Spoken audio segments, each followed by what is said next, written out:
Muchas gracias, Lorena.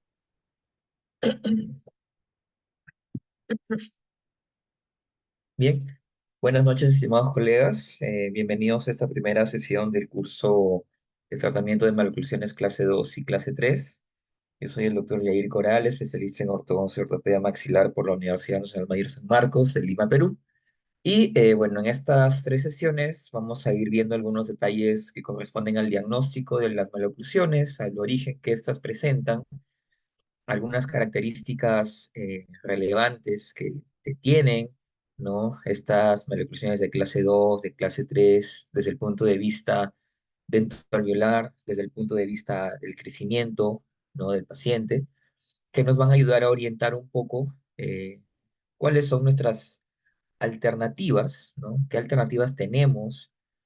Sobre qué características debemos nosotros ¿no? tener una cierta base, ciertos principios, ¿no? que nos van a orientar a alcanzar la corrección ideal o la mejora de las condiciones oclusales, musculares, faciales del paciente, ¿sí? Vamos a empezar entendiendo, ¿no? que las maloclusiones o las deformidades dentofaciales, que engloban en realidad a una maloclusión, es un componente o es una entidad, ¿no? Es una condición que va a afectar no solo al rostro, no solo a los dientes, sino a todo el cuerpo de nuestro paciente, ¿sí? Las maloclusiones tienen un origen multifactorial, ¿de acuerdo? Y una misma maloclusión puede verse influenciada, puede verse, encontrarse una alteración en los tres planos del espacio, ¿sí? No existe maloclusión que solo tenga afectado un plano del espacio. Cuando hablo de los planos del espacio, hablo, por ejemplo, del plano vertical o la dimensión vertical, del plano transversal o el ancho, ¿no? La anchura de los maxilares, y el plano sagital, que es el que nosotros, perdón, casi siempre observamos, ¿no? Qué tanto overjet tengo, qué tanto resalte positivo, qué tanto resalte negativo en sentido anteroposterior tengo, ¿no? Cómo está mi clase molar, cómo está mi clase canina, tengo que mesializar, tengo que distalizar, pero esos no son los aspectos, o los únicos aspectos que yo debería de observar, ¿de acuerdo? Una maloclusión es toda aquella entidad, toda aquella disposición de los dientes errónea, inadecuada, en aquellas posiciones que no son en realidad funcionales, que generan un tipo de interferencia, principalmente, ¿no? La queja estética, pero en el fondo, la alteración funcional, una adecuada distribución de las cargas oclusales, una adecuada distribución o una inadecuada dinámica, ¿no? De lo que son los movimientos excursivos, lateralidades, propulsiva, ¿no? Lado de trabajo, lado de balance, que eso en realidad afecta mucho, puede afectar mucho, no solamente al tejido duro de los dientes, también al tejido blando, periodonto, ¿no? Base ósea, hueso, ¿sí? Y finalmente va a terminar alterando o generando algún tipo de alteración a nivel de la articulación temporomandibular, ¿sí? Ya eh, digamos, cada vez es más notorio, es más hablado de que las disposiciones alteradas en el plano de oclusión o en la disposición de los dientes pueden influenciar, ¿no? Pueden ser una de las características que terminan generando algún tipo de alteración a nivel de la articulación.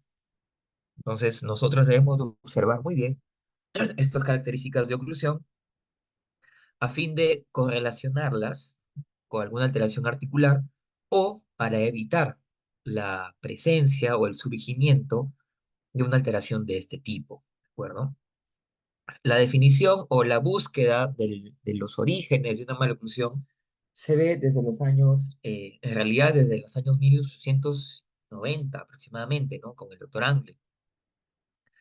El doctor Moyers, en el año 1979, formula una ecuación, ¿sí? Que en realidad es la ecuación que hoy en día muchos de nosotros utilizamos para tratar de encontrar este posible origen a una deformidad dentofacial o a una alteración oclusal, una alteración de la función, ¿no? de nuestros pacientes. ¿En base a qué dimensiones se encuentra formulada esta ecuación?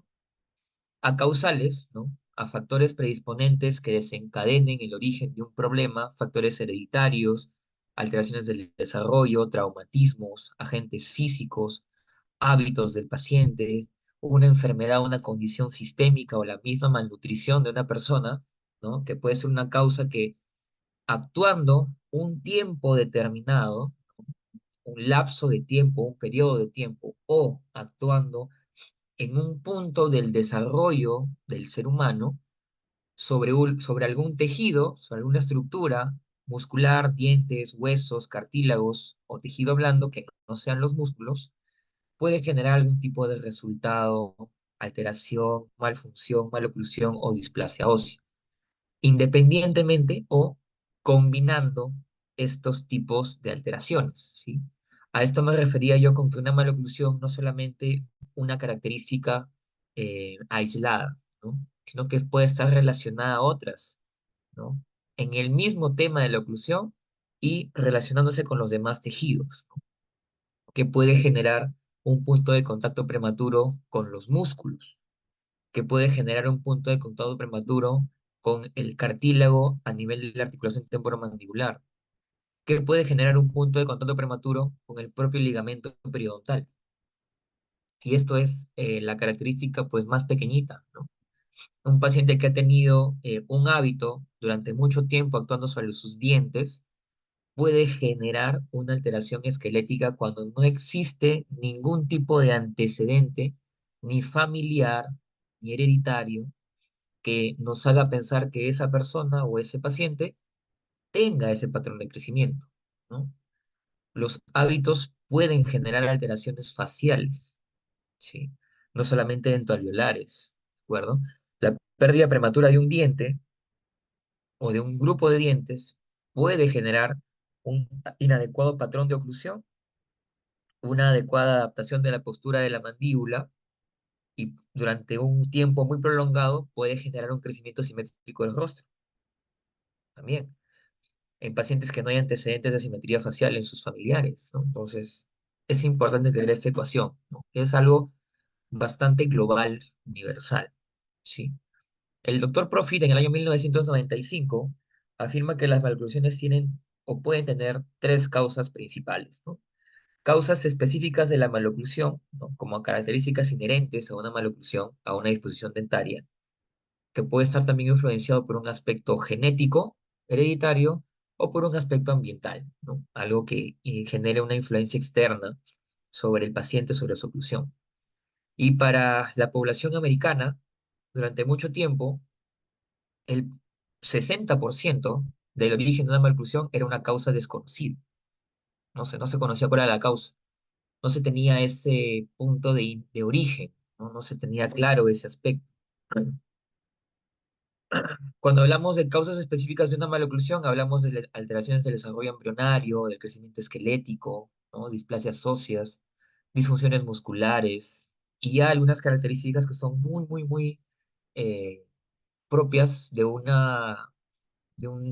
tipo de síndrome o de una alteración del desarrollo. Genéticas, bueno, hereditarias propias de padre a hijo, de abuelo a hijo, de hijo a nieto, ¿no? Influencias ambientales que alteren el equilibrio muscular, ¿no? La fuerza de los labios, la fuerza de la lengua, la fuerza de la propia oclusión o de la musculatura masticatoria, ¿no? Puede generar o bien que los dientes se dispongan en un adecuado patrón, o bien que los dientes se encuentren en disposiciones alteradas, ¿no? Y cada vez más comienzan a surgir perspectivas nuevas, ¿no? Comienzan a surgir teorías nuevas que busquen encontrar este origen de las maloclusiones, que las relacionen con un factor específico, ¿no? Siempre se busca un factor específico para, a partir de ese factor específico, yo plantear una solución. ¿A dónde debo de atacar para corregir una maloclusión? ¿Qué tengo que evitar que se produzca, ¿no? ¿Qué factor tengo que controlar para que un paciente no desarrolle una maloclusión o no empeore en su patrón de crecimiento? Uno de estos nuevos aspectos o de estas nuevas perspectivas es la teoría del desarrollo de las maloclusiones o de la formación de las maloclusiones del doctor Sadao Sato, ¿no? El doctor Sato es uno de los ortodoncistas hoy por hoy quizás más reconocidos, específicamente hablando por una técnica que él enseña y utiliza mucho, que es la famosa técnica Mew, ¿no? El doctor Sato, discípulo del doctor Kim, quien ha trabajado arduamente de la mano con el doctor Slavisec, que ha sido un natólogo moderno austriaco, ¿no? Eh, ha investigado mucho cómo es que ha ido evolucionando la oclusión en el Homo sapiens, o sea, en el ser humano, ¿de acuerdo? A través de sus antecesores, ¿no? Cómo ha ido cambiando este patrón de crecimiento, ¿no? Y en realidad el doctor Soto se hace una pregunta, siempre la plantea y siempre la pone en sus presentaciones, ¿no? ¿Por qué existe tanta variabilidad en la disposición craniofacial del ser humano cuando en otras razas, en otros seres, esa variabilidad no existe, ¿no? Solamente en el ser humano existe una inconsistencia en la disposición de los huesos y en la disposición de los dientes, ¿no? En un mismo grupo étnico, uno puede encontrar pacientes de clase 2, clase 1 y clase 3, con distintos niveles de severidad. Pero en un mismo grupo étnico, en una misma especie que no sea la humana, uno no va a encontrar estos patrones de variación. Al contrario, una misma raza de una misma especie va a tener las mismas características, ¿no? No existe ninguna raza en el mundo animal que dentro de esa propia raza existe una variación en la dentición. Hasta en las mascotas que tenemos nosotros. Una raza de perrito, todas las razas de esos perritos tienen las mismas características. Cráneo, dento, faciales, ¿sí? Mismo tipo de cabeza, mismo tipo de hocico, mismo tipo de oclusión, mismo patrón de dentición. Eso no pasa en el ser humano. ¿Por qué no pasa en el ser humano? ¿Qué es lo que sucedió con nosotros, no? Hubo un cambio de postura, ¿sí? Hubo un cambio en cuanto a la capacidad craneal que nosotros teníamos a través de los años, ¿no? De los siglos, en realidad. Nosotros procedemos de los primates. Los primates en un primer momento comenzaban a caminar en cuatro extremidades, ¿no? Tenían unas extremidades muchísimo más largas, mucho más fuertes, así como también tenían eh, huesos maxilomandibulares también más fuertes, más grandes, con dientes mucho más grandes. ¿Por qué? Porque nuestra alimentación era básicamente fibra y carne, ¿no? Fibra y carne, alimentos que demandaban de una alta función masticatoria, ¿de acuerdo? Por eso teníamos que tener huesos maxilares grandes y dientes bastante grandes, ¿no? Como éramos seres que teníamos un pobre nivel cognitivo, no existía la demanda de tener una vasta cavidad craneal para albergar a un cerebro tan pequeñito, ¿no? Éramos seres que no tenían capacidad de comunicación, que no teníamos habilidades para ciertas actividades durante la vida cotidiana, ¿no? Que simplemente íbamos de un lugar a otro buscando qué comer, dónde dormir y ya está. Con el pasar de los años, comenzamos a adquirir ciertas destrezas, ¿no? Comenzamos a crear herramientas, descubrimos el fuego, comenzamos a comunicarnos, a crear un dialecto, ¿no? Sonidos, comunicación a través de sonidos, comunicación a través de representaciones gráficas, ¿no? Comenzamos a caminar en dos extremidades, erguimos el cuerpo, nuestra vista va más al horizonte. El patrón de crecimiento cambió. Ya no es un crecimiento antero-posterior, ahora es un crecimiento vertical. Tener tantas habilidades nuevas, evidentemente, genera un crecimiento de la masa encefálica. Y si la masa encefálica crece, la bóveda craneana también tiene que crecer, porque la matriz funcional así trabaja, ¿sí? Cuando un músculo o un elemento visceral crece, el componente óseo que lo rodea o que lo acompaña también crece, también se fortalece, ¿sí? Entonces, ¿qué pasó? Nuestro cráneo creció más, ¿no? El neurocráneo creció más, ¿sí? Quitándole espacio a los huesos maxilares, que comenzaron a reducirse en tamaño. ¿Por qué? Porque cada vez más nosotros dejábamos de tener una mayor demanda masticatoria. Los alimentos ya eran cocinados, ya eran cocidos, no eran crudos, ¿de acuerdo? Con la famosa revolución industrial, todo esto cambió también para mal. ¿Por qué? Porque ahora nuestros alimentos son ultraprocesados.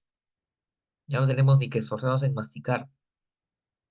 Por eso el hueso maxilar y mandibular se redujo en tamaño, por eso los dientes se redujeron en tamaño, se redujeron hasta en número, ¿sí?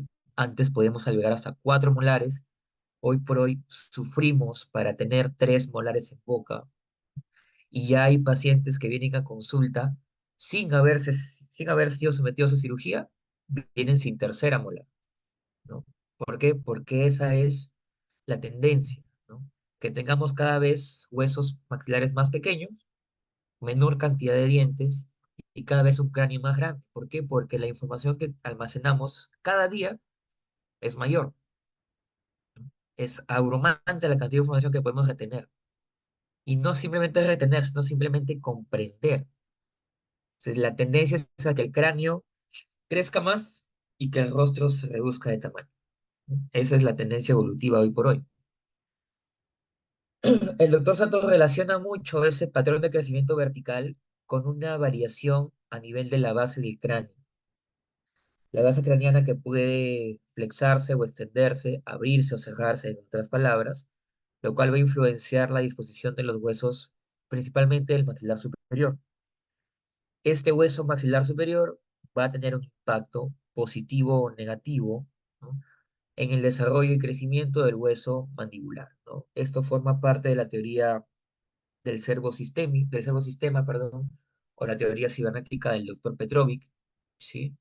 Que menciona que el hueso maxilar crece de una manera preestablecida o predeterminada por la base de cráneo, y que es la mandíbula la que se adapta a esta postura o esta posición. Si la maxila creció de forma desfavorable, la mandíbula se verá afectada en un crecimiento también desfavorable, ¿sí? Entonces, base de cráneo es un elemento muy importante a analizar dentro del diagnóstico para entender cómo se origina una maloclusión. Bueno, no solo eso, sino que también el patrón oclusal en los pacientes tiene una influencia directa sobre el tipo de maloclusión que éste puede presentar. Cómo se ha desarrollado su oclusión, cómo ha ido variando su plano oclusal con el pasar de los años, con su crecimiento y con su madurez. Y hay que tener en claro también que el plano de oclusión, si el plano oclusal, es un aspecto a observar detenidamente cuando pensemos en resolver una maloclusión clase 2 y clase 3, porque cada una de estas maloclusiones tiene una tendencia respecto al plano de oclusión. Y la biomecánica convencional, que deja de lado la orientación del plano oclusal, siempre tiene limitaciones, siempre encuentras un aspecto de frustración. ¿Por qué mi paciente de clase 2, el elástico de clase 2 no me está ayudando? ¿Por qué mi paciente de clase 3, mi elástico de clase 3 no me está ayudando? ¿Qué es lo que está pasando? Entiendo la biomecánica del plano oclusal, entiendo la biomecánica de usar elásticos intermaxilares, entiendo la biomecánica de utilizar, por ejemplo, mini implantes para resolver una maloclusión. ¿Qué es lo que tengo que observar? Eso lo vamos a ir viendo detalladamente con el transcurrir de estas 3 sesiones. ¿De No solamente eso, sino que esta gran dificultad que tenemos hoy en día para albergar a nuestras terceras molares tiene efectos en el dentolular superior e inferior, ¿sí? Cuando no tenemos espacio para el tercer molar, casi siempre ese germen del tercer molar que comienza a desarrollarse, a formarse dentro del hueso y a crecer, genera la sobreextrusión de las piezas posteriores. La tercera molar genera la extrusión de la segunda genera la extrusión de la primera, y estas piezas comienzan a medio inclinarse, tanto que pueden generar un patrón de mordida abierta, ¿no? Por extrusión posterior, tanto superior como inferior, porque ese espacio para el tercer molar siempre viene con alteraciones tanto en maxila como en mandíbula. Es muy raro ver un paciente que no tenga alteración en la oclusión y que tenga en boca las tres molares. Es muy raro. Casi siempre esos son pacientes que tienen características de biprotrusión dentro alveolar, ¿no? Pacientes hiprotrusos. ¿Por qué? Porque suele tener huesos grandes, ¿no? No solamente eso, ¿no? Eso es lo que les mencionaba respecto al tercer molar, conocido como la presencia y discrepancia posterior. Se extruye la segunda por efecto de la tercera, se extruye la primera por efecto de la segunda. Esto es como un efecto en cadena, ¿sí? Y todas las piezas comienzan a mesioinclinar. Al tener mayor contacto posterior, se genera una mordida abierta anterior. Puede ser o una mordida abierta o una mordida profunda. Puede ser o una clase 2 o una clase 3. ¿De qué depende la disposición también de ese tipo de maloclusiones?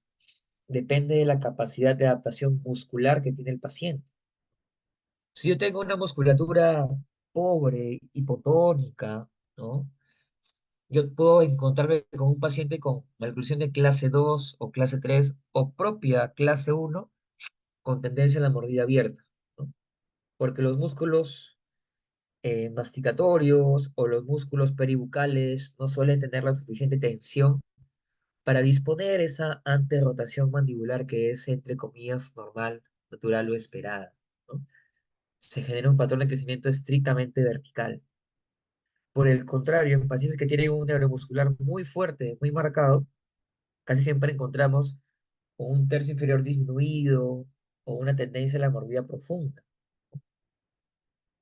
¿Cómo evaluar la musculatura del paciente, ¿no?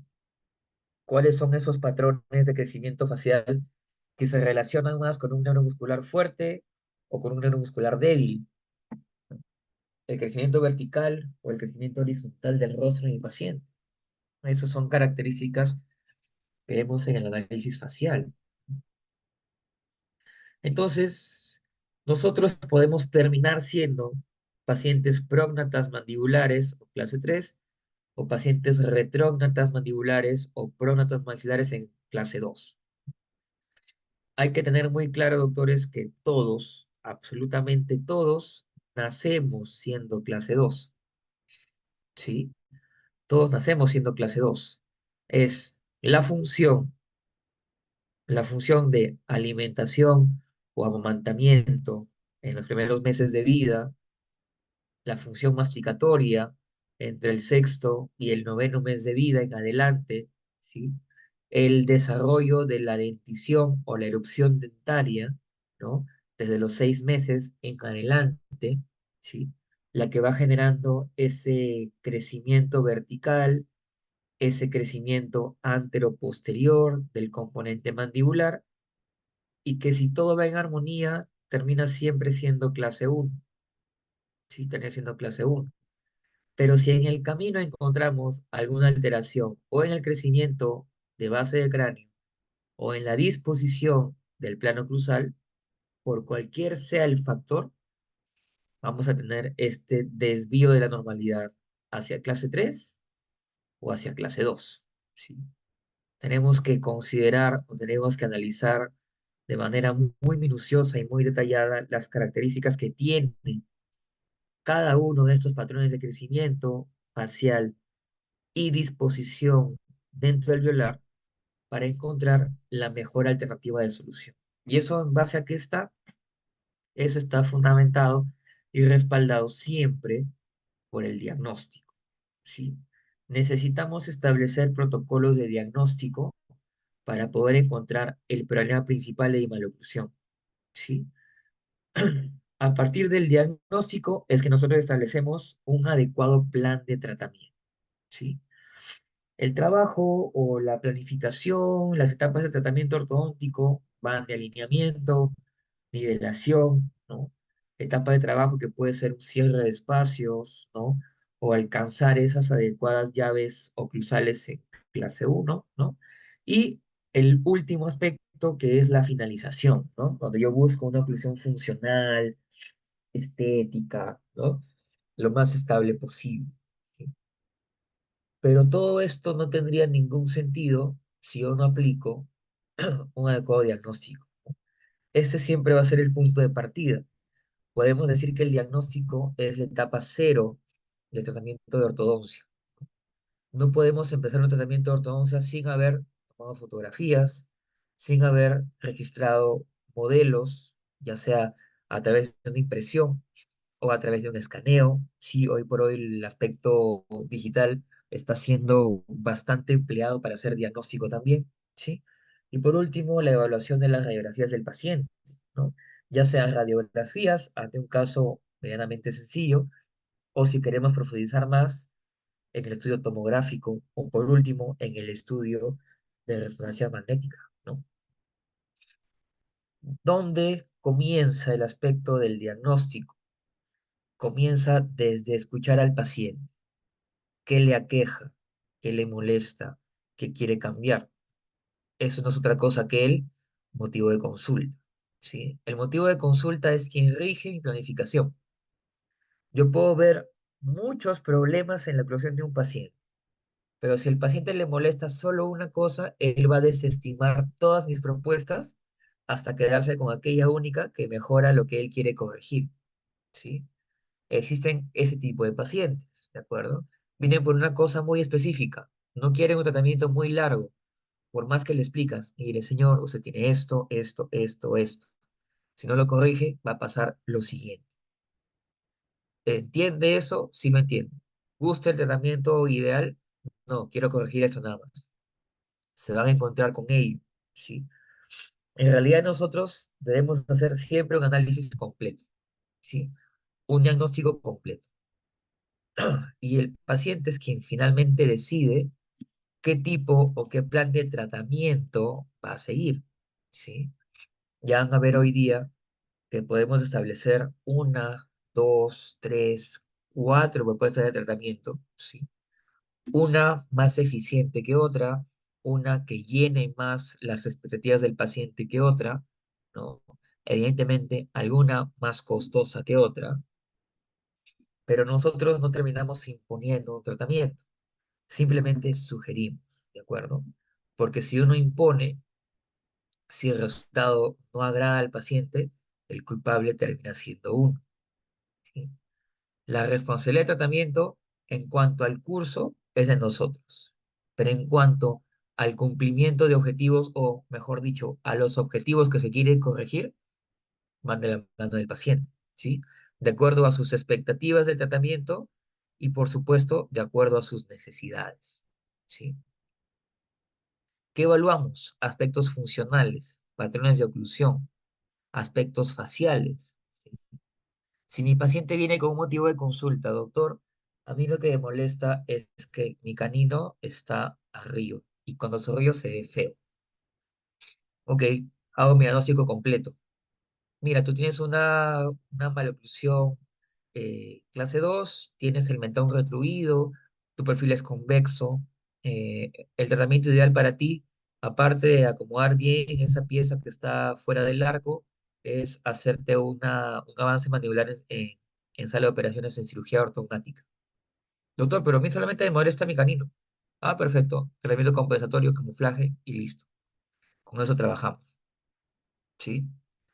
Documentos de por medio, ¿no? El documento de plan de tratamiento, de objetivos que el paciente quiere alcanzar, consentimiento informado de lo que se le va a hacer y listo. El paciente firma y trabajamos con esa seguridad, ¿no? Si el paciente a mitad de tratamiento me dice, doctor, pero ahora sí veo que mi perfil no me gusta, eso también quiero mejorarlo. No importa que queden 2 meses de tratamiento, quiero mejorarlo a partir de ahora. Y quiero que lo solucione en 2 meses, que acaba mi contrato. Es imposible, ¿no? ¿Por qué? En primer lugar, porque en un inicio quedamos en que vamos a corregir tales puntos donde no se encontraba previsto el que me estás mencionando ahorita, cuando está acabando tu tratamiento. Si lo querías corregir, debemos haberlo hecho desde el inicio. Doctor, pero el documento está firmado. Listo, se acabó el problema. No me estreso por un problema con el paciente, porque dejé las reglas del juego bastante claras desde el comienzo. Pero si viene un paciente a mi consulta y me dice, doctor, no me gusta que mi mentón está atrás, o no me gusta que tengo esta parte del mentón muy sobresalido, quiero corregir eso con ortodoncia. He visto que se puede. ¿Será verdad eso? La ortodoncia genera cambios marcados, drásticos, notorios, con grandes magnitudes de cambio solamente con brackets. La verdad es que no, ¿sí? Podemos mejorar ciertas características, sí, pero hacer que un hueso reduzca su tamaño, hacer que un mentón o una mandíbula reduzca su tamaño en la mitad, o que crezca el doble en 2 años, no es viable, no es posible, ¿sí? Eso solo lo logra la cirugía. Y ante el motivo de consulta de mi paciente, yo establezco, ¿no? Tratamiento ortodóntico, ¿no? Para objetivos ortodónticos, estéticos, de oclusión, ¿de acuerdo? Y si el motivo de consulta va más con el aspecto facial, con el rostro, con el perfil, ¿de acuerdo? Con el tamaño de los huesos, el enfoque será ortoquirúrgico, ¿sí? Será ortoquirúrgico. No podemos pasar de un tratamiento de camuflaje a mitad de camino a un tratamiento ortoquirúrgico. No es posible. ¿Por qué no es posible? Porque la terapia o el enfoque de la terapia es completamente opuesto.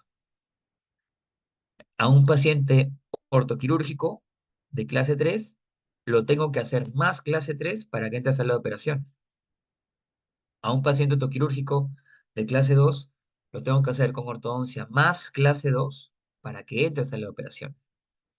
Entonces, si yo voy compensando una maloclusión, camuflándola, y después pretendo pasar una terapia ortoquirúrgica, no es posible porque ya no tengo la posibilidad, no tengo las condiciones oclusales para hacerlo.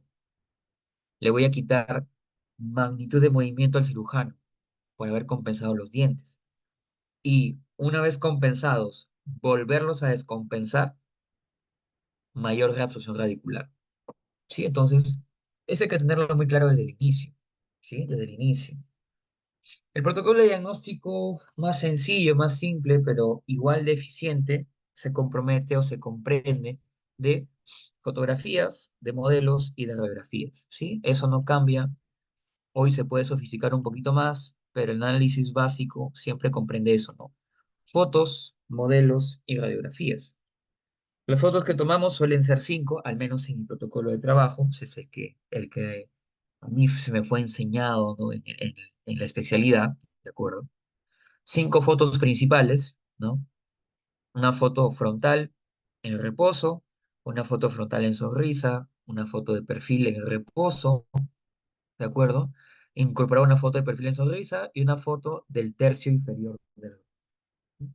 ¿Qué aspectos yo voy a analizar en estas 5 fotografías del rostro de mi paciente?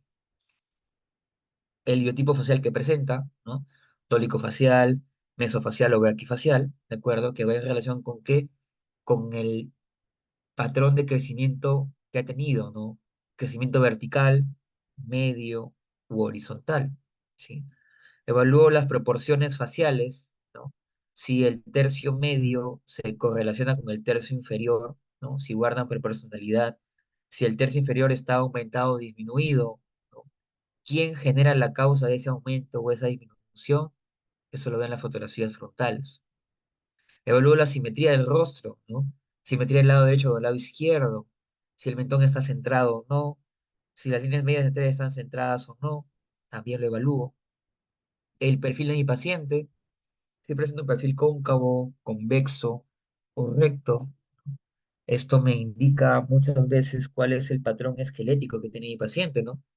Porque ante un patrón del perfil convexo, por ejemplo, yo pienso más en un paciente de clase 2. Ante un perfil cóncavo, pienso más en un paciente de clase 3. Ahí encuentro muchas veces dónde atacar a la malocclusión. Es un perfil convexo, ¿por qué? Porque el maxilar está adelantado o porque la mandíbula está retruida. Es un perfil cóncavo, ¿por qué? Porque la maxila está retruida o porque la mandíbula está anteposicionada. Eso corresponde al análisis facial. ¿La divergencia de quién? La divergencia del plano mandibular. Si ese plano mandibular es hiperdivergente, normodivergente o hipodivergente. ¿Va relacionado con quién? Con el biotipo que tiene el paciente, ¿no? Si es dólico, meso o bráquico. Y por último, evalúo la posición de los labios, ¿no? Si estos labios se encuentran protruidos o retruidos en relación a diferentes líneas de referencia, ¿no? La línea S de Steiner, la línea E de Ricketts, la vertical de Spradley, ¿no? Diferentes métodos de análisis que tengo yo a la mano para poder establecer esa posición de los labios. ¿Por qué me importa la posición de los labios? Porque si yo tengo, por ejemplo, incisivos vestibularizados, yo esperaría tener también labios protruidos. Los labios acompañan el movimiento o la inclinación que tienen los incisivos. Si yo vestibularizo los incisivos, el labio se protruye. Si yo lingualizo o palatinizo los incisivos, el labio se retruye, ¿sí? Entonces, yo puedo o empeorar un perfil o mejorar un perfil a través del movimiento de los incisivos, ¿no? ¿Quién soporta ese movimiento? ¿Quién indica el límite? Un aspecto es justamente la posición labial, ¿sí? Fotografías intraorales también, ¿no? Para evaluar la oclusión de mi paciente. ¿Qué evalúo en estas fotos? Evalúo las relaciones intermaxilares, ¿no? ¿Qué relación molar tiene? ¿Qué relación canina tiene? ¿Cómo está ese overjet? ¿Cómo está ese overbite? ¿De acuerdo? ¿Tiene alguna alteración en cuanto a la línea media dentaria superior e inferior? ¿Tiene facetas de desgaste? ¿Mordida cruzada? ¿Mordida abierta? ¿Sí? ¿Qué características se encuentran en ese paciente? La forma de los arcos también la evalúo. ¿Por qué? Porque si yo tengo, por ejemplo, en este paciente un arco maxilar triangular y tengo un arco mandibular mucho más ovalado, no existe concordancia en estas formas. Un arco maxilar nunca va a tener un acople adecuado o apropiado si se enfrenta a un arco ovalado, mucho peor ante un arco cuadrangular, ¿sí? No va a haber una oclusión estable con dos arcos que no tienen ese tipo de coordinación, que hay que hacer uniformizar la forma de las arcadas, ¿sí? Evalúo las simetrías. ¿Simetrías de quiénes? Simetrías de los caninos, simetrías de las molares. ¿Qué molar o qué canino se encuentra más mesial o más distal, o más vestibularizado o más palatinizado? ¿Cómo yo voy a corregir esas simetrías? ¿Cuál es el objetivo del tratamiento de ortodoncia? Brindar finalmente no solamente funcionalidad, sino también estética, ¿no? Tengo que ver que mis caninos en sentido sagital o anteroposterior estén al mismo nivel. Si existe un canino más distal que el otro, mi línea media va a estar desviada y mi patrón de sonrisa va a estar lateralizado. Hoy por hoy ya vienen muchísimos más pacientes a consulta mostrando justamente ese patrón alterado, ¿no? Comienzan a venir pacientes que vienen con línea media dentaria superior e inferior hacia el lado derecho o hacia el lado izquierdo, ambas líneas medias. ¿Por qué? Porque solo sacaron dientes en un lado del arco y no se preocuparon por cerrar los espacios de forma simétrica. Ven clase 2 en un lado, aquí hay que sacar y aquí hay que distalizar, porque el otro lado está en clase 1, ¿no? ¿Qué pasa con eso? El canino retrocede más, cierran esto por retroinclinación y esa línea media pasa de aquí hasta acá. Este canino bien atrás, este canino bien adelante. Y el paciente cuando sonríe, con una mueca hacia el lado derecho. Eso aparte, eso forma parte del estudio de las simetrías de las arcadas, ¿sí? ¿Qué más vemos en estas fotos? La discrepancia de espacio, ¿no? Intraoralmente vemos discrepancia de espacio. ¿Qué más vemos? Discrepancia de Bolton. Esto ya va más hacia el análisis de modelos, ¿no? Discrepancia de espacio, ¿qué es? El apiñamiento, ¿no? ¿Cuánto miden mis dientes desde el punto de vista mesiodistal o su ancho mesiodistal? ¿Cuánto mide el perímetro del hueso que va a albergar a todos esos dientes. Eso es el análisis de discrepancia de espacio. Si tengo dientes más grandes que el perímetro de hueso que lo va a soportar, a veces me tengo que pedir en extracciones, ¿no?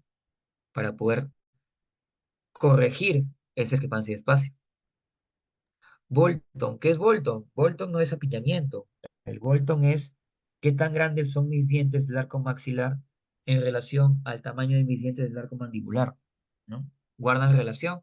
Tengo dientes más grandes en un sector o en todo el arco maxilar o en todo el arco mandibular, ¿sí? La oclusión dentaria es como una olla que tiene que correlacionarse con su tapa, ¿no? Es una olla y su tapa, o es una caja y su tapa. Siempre la tapa es ligeramente más grande que la caja o que la olla, ¿no? Así deberían ser los dientes. Los dientes maxilares deberían ser ligeramente más grandes, más anchos que los dientes mandibulares, para que los cubran, para que tengan un adecuado overjet en todo el perímetro, ¿sí? Si tengo Bolton, puede ser por exceso o por deficiencia. Si es por exceso, me indica que yo podría hacer un tratamiento que se conoce como stripping. Si es por deficiencia, me indica que yo tengo que aumentar masa dentaria en alguna zona para que el diente tenga el tamaño proporcional adecuado, ¿sí? Si no tengo discrepancia de Bolton, doctores, no deberíamos hacer stripping, porque estoy alterando el tamaño o de la olla, o de la caja, o de la tapa. Al final, ¿qué produce eso? Complicaciones en el acople de los dientes, ¿sí? Tendencia a mordidas vis a vis, o por último, mayor resalte anteroposterior o mayor resalte transversal. Si el Bolton es un aspecto importantísimo en el diagnóstico y es mi herramienta ideal para yo planificar si saco o no saco, perdón, si desgasto o no desgasto dientes, ¿de acuerdo? Y siempre lo que debemos buscar es evitar desgastar dientes, ¿sí? El stripping no termina siendo un procedimiento inocuo para el paciente. Estamos desgastando tejido sano y podemos generar problemas como la generación con la aparición de caries, sensibilidad dentaria, problemas periodontales, ¿de acuerdo? Entonces, el stripping no es una solución eh, de primera elección, ¿sí? Se piensa muy bien antes de hacer stripping, ¿no? Les voy a mostrar un caso en la segunda sesión justamente donde hicieron un stripping muy, muy agresivo, donde hubo que reconstruir los dientes para encontrar una adecuada oclusión, ¿sí? Esta fotito a mí me ayuda mucho, es muy importante, ¿no? La fotografía cara a boca. En la fotografía cara a boca yo establezco mi línea media facial, que pasa por la mitad de la distancia intercantal, ¿no? Canto interno a canto interno, ¿sí? Esta línea vertical que pasa por la mitad de la distancia intercantal siempre es perpendicular a un plano horizontal, que en este caso utilizo yo siempre la bipupilar. Entonces, si yo tengo mi línea media facial, yo puedo establecer la línea media dentaria superior está centrada, sí está centrada, doctor, perfecto. La línea media dentaria inferior está centrada, no, está desviada hacia la derecha. ¿Cuánto? Aproximadamente 1 milímetro. Ok, entonces mi línea media inferior tiene que ser corregida hacia la izquierda. ¿Para qué? Para que ambas líneas medias dentarias estén centradas, primero, entre sí y segundo, coincidentes con la línea media facial. ¿Qué estoy viendo aquí? Análisis de simetría. ¿Simetría de quién? Del plano frontal de la oclusión de mi paciente. ¿De acuerdo? Esta foto tengo que tomar yo para poder planificar movimientos. ¿Sí? Vamos a los modelos. ¿Qué vemos en los modelos? ¿No? Análisis básico de modelos. Primero, curva de SP. ¿Qué tan profunda es la curva de SP? ¿Por qué evalúo la profundidad de la curva de SP? Porque si tengo una curva muy profunda, si yo la quiero corregir, voy a necesitar espacio para esa corrección, ¿sí? Piensen ustedes en una curvatura, ¿no? ¿Sí? Tienen un límite anterior y tienen un límite posterior de esa curvatura. Si ustedes quieren aplanar esta curva sin alterar el límite anterior y posterior no es posible, porque toda curva que se aplana termina aumentando en longitud, ¿sí? Por eso decimos que mientras más profunda es una curvatura o la curva de SP, más espacio necesito entre estos dos límites anterior y posterior para poder corregirlo. Y si no me importa ese espacio, la corrección de la curva de SP va a ser a través de quién? A través de la protrusión de los incisivos. Entonces, si yo tengo una curva de SP plana, perfecto. Si tengo una curva de SP no muy profunda, digamos, una profundidad de 1 o 2 milímetros, 3 milímetros, tranquilo, no me preocupo mucho, no requiero mucho espacio para corregirlo. Pero mientras más profunda es, ojo ahí, hay que evaluar algunas características como la inclinación de los incisivos, ¿no? La inclinación de molares, o cuánto apiñamiento tengo, ¿no? El resalte anteroposterior, porque si yo la plano, téngalo por seguro, los incisivos se van a vestibularizar, ¿sí? Este paciente o esta paciente tiene curva de SPI muy marcada, ¿no? La profundidad es bastante baja, ¿no? 1 milímetro. ¿De dónde a dónde se mide la curva de SPI? De la cúspide de la pieza más posterior que esté erupcionada en el plano cruzal, ¿sí? La cúspide distal de esa pieza, trazando un plano hasta el borde incisal del arco mandibular, el borde de los incisivos inferiores. Mido la mayor profundidad de ese plano que forma la cúspide posterior y el borde incisal anterior hacia el punto de contacto de las premolares o hacia el contacto a nivel de las premolares. Mientras menos profundo sea, menos me preocupo por su corrección, ¿sí? Las relaciones de los dientes. ¿Cómo evalúo las relaciones dentales sagitales? ¿Qué suelo ver? ¿Qué suelo ver en las relaciones dentales? ¿Dónde está la cúspide de mi primer molar maxilar en relación al surco vestibular de mi primera molar mandibular? Si la cúspide encaja en el surco, ¿qué digo yo? Que es un paciente de clase 1, ¿no? Es un paciente de clase 1. Eso lo veo en las fotos muchas veces. Veo la relación canina también, cómo se encuentra, si esta cúspide ocluye en el espacio interproximal entre el canino y premolar inferior. Nosotros también tenemos que observar detenidamente la oclusión, las relaciones dentales sagitales en los modelos. ¿Por qué? Porque en los modelos yo tengo la posibilidad de observar la oclusión desde un punto de vista completamente ortogonal lateral, ¿sí? Y ahí me puedo dar cuenta de si verdaderamente tengo estabilidad en mi oclusión. ¿Cómo están contactando las molares? ¿Están en clase 1? Sí o no. ¿Cómo están engranando mis premolares? ¿Están en clase 1? ¿Tienen correcto asentamiento? ¿Correcta estabilidad de la oclusión? No, ¿sí? ¿Cuánta discrepancia existe en ese engranaje premolar? ¿Por qué observo la premolar? ¿Por qué me preocupo tanto por el engranaje de las premolares? Porque ese engranaje, doctores, es el objetivo que yo tengo para finalizar mis casos, ¿sí?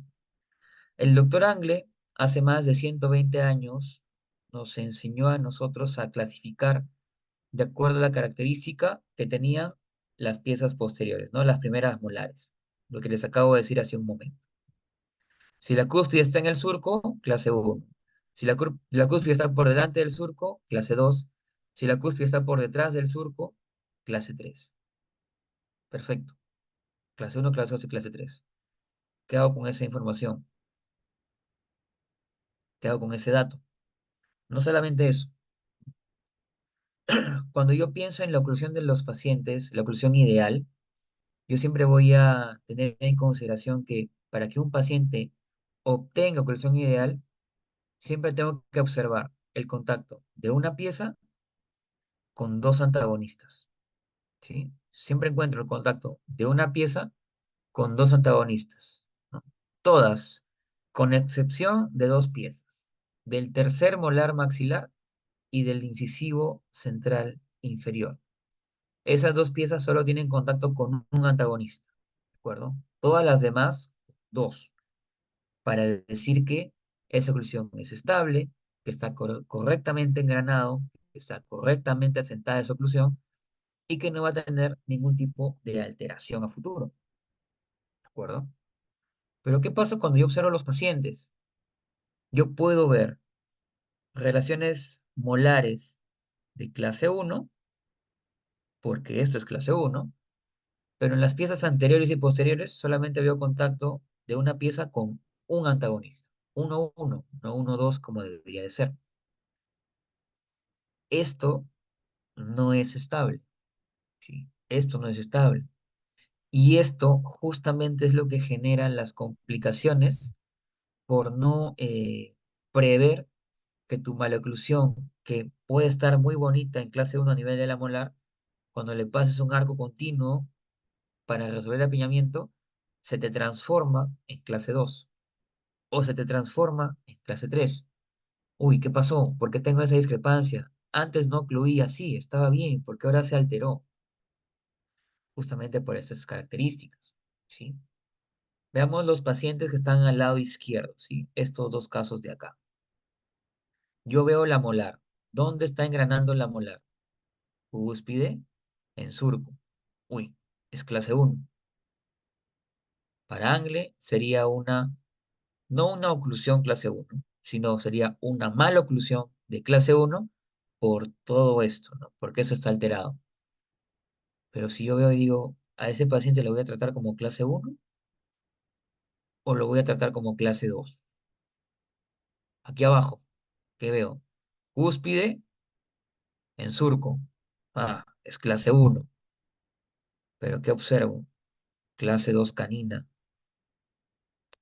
¿Por qué es clase uno molar y clase 2 canina?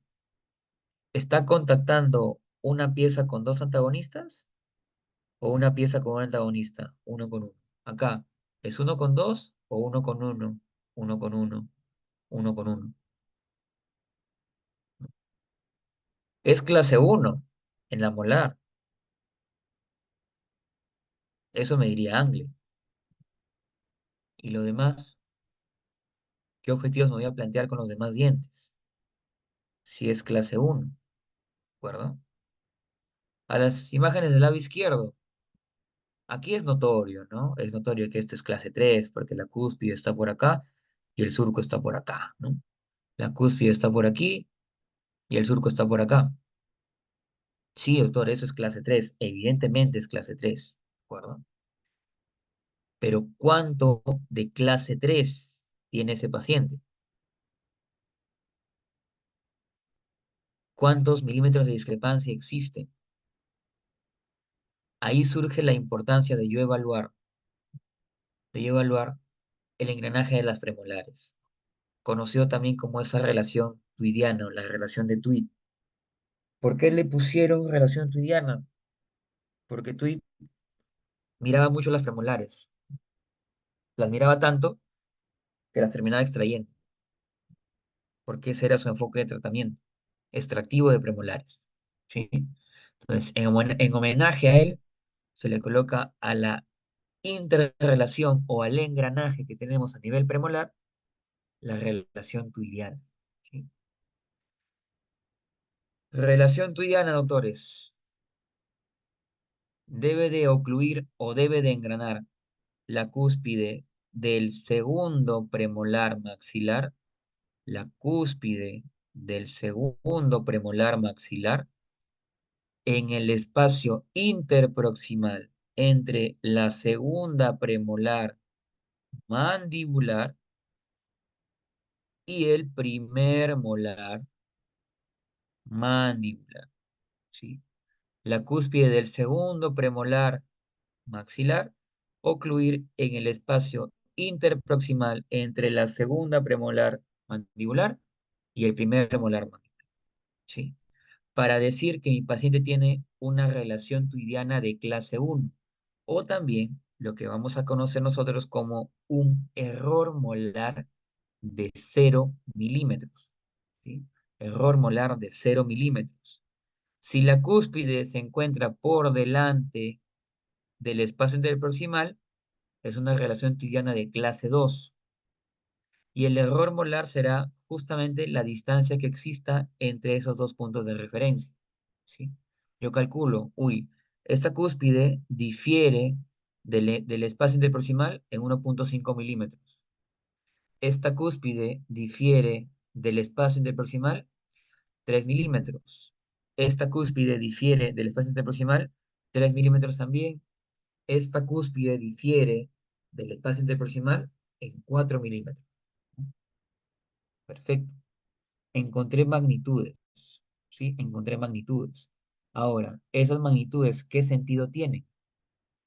Si la cúspide está por delante del surco, o en otras palabras, si el espacio interproximal se encuentra por detrás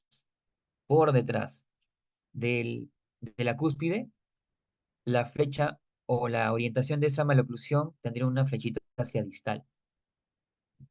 Si el espacio interproximal está por detrás de la cúspide del premolar maxilar, yo pongo o registro una flechita hacia distal. Y si el espacio interproximal está hacia mesial de la cúspide, yo coloco una flechita hacia mesial. ¿Sí? Esta sería una relación teniana de clase 2, esta de clase 3. Mandíbula retruida, mandíbula protruida. Por eso la orientación de la flechita. ¿Sí? En clase 2 la flecha va hacia distal. En clase 3 la flecha va hacia mesial. ¿Sí? Recuerden ese dato porque nos va a servir mucho cuando empecemos a planificar. ¿Sí? Vamos a las imágenes, vamos a las radiografías. ¿Qué radiografías solemos pedir? Pedimos la panorámica, ¿no? Como la imagen principal, ¿de acuerdo? En la panorámica, en realidad, lo último que yo debo de ver son los dientes, ¿sí? La panorámica me brinda mucha información desde la permeabilidad de las vías aéreas, analizando el septum nasal, ¿no? Esta cavidad radiolúcida me indica buen pasaje de vías aéreas aquí. Esta cavidad radiolúcida tan cerrada, tan chiquitita, tan angosta, me indica que en esta porción de la región nasal existe una obliteración de esta cavidad, ¿sí? Probablemente mi paciente tenga un tabique nasal desviado. Tendrá problemas respiratorios, interconsulta al otorrino a ver que él descarte, a ver si requiere tratamiento, ¿sí? ¿Qué más veo? Cóndilos, simetría de cóndilos, anatomía de los cóndilos. ¿Tiene facetas de desgaste o no?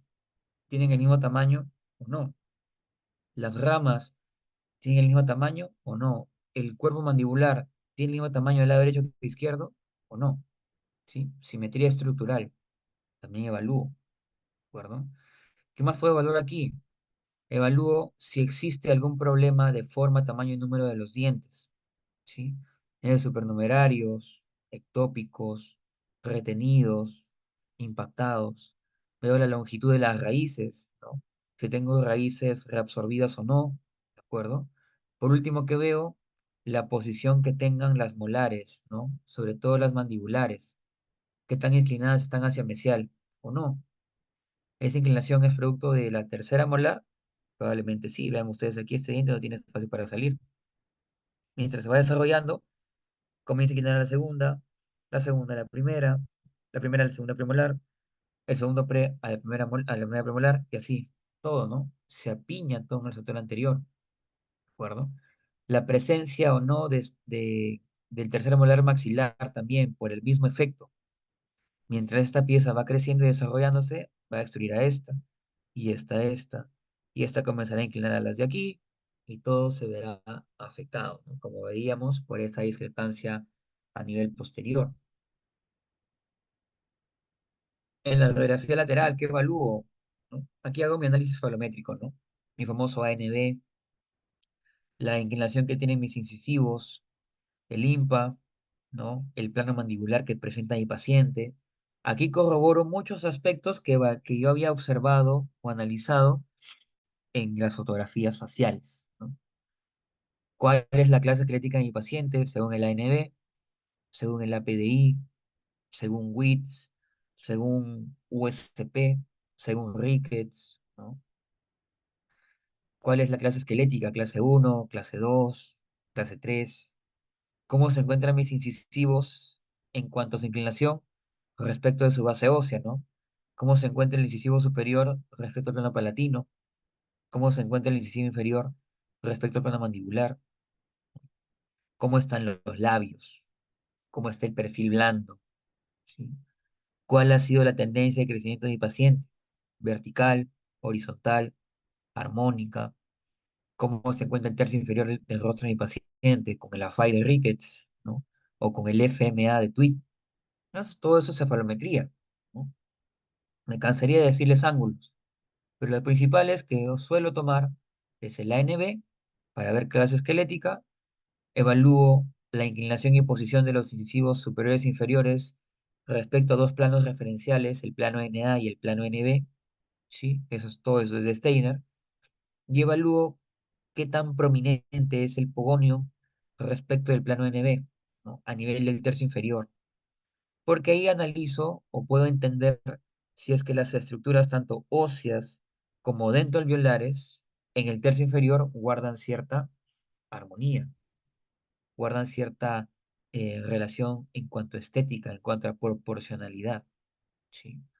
Entonces, de mi cefalometría, ¿qué analizo? ANB para clase esquelética, posición de incisivos y la inclinación que tienen estos respecto de su base ósea, ¿no? Un ángulo muy importante que utilizo yo es el IMPA, ¿no? El IMPA de Tweed.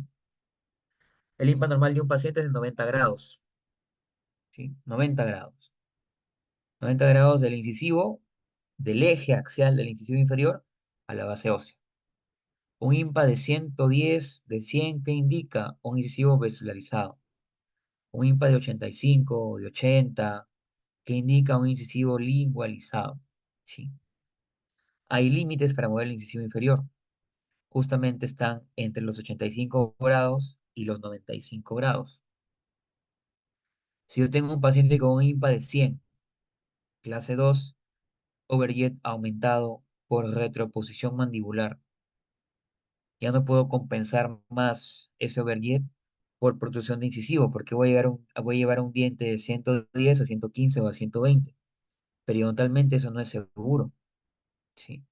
Por el contrario, un paciente de clase 3, overjet invertido, de mordida cruzada anterior, con IMPA de cuánto, con IMPA de 85 u 80, o sea, un incisivo lingualizado. Si yo quiero lingualizar más para compensar esa clase 3, no voy a poder, no debería, ¿sí? Porque periodontalmente ese diente, esos dientes van a sufrir, ¿sí? Ya vamos a ver cuáles son esos efectos de compensar de manera muy drástica o muy severa una maloclusión. Bueno,